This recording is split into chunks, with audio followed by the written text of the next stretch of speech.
In this video, we will fix the IntelliJ error cannot resolve symbol print line.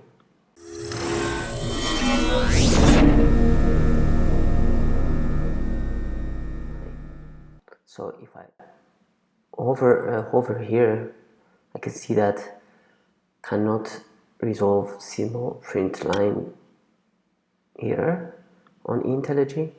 One of the ways to solve this issue is wrapping it in a main block.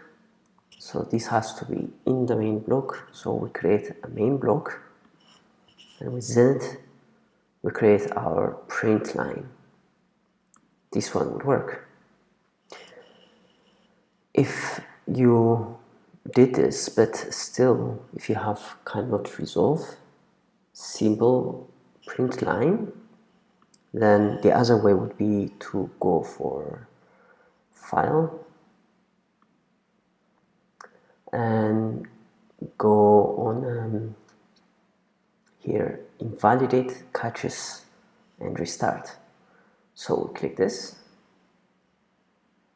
and here we have 4 options. We just can restart, we can just invalidate it, or we just cancel the whole process, or we just invalidate and restart, and you have to click this one,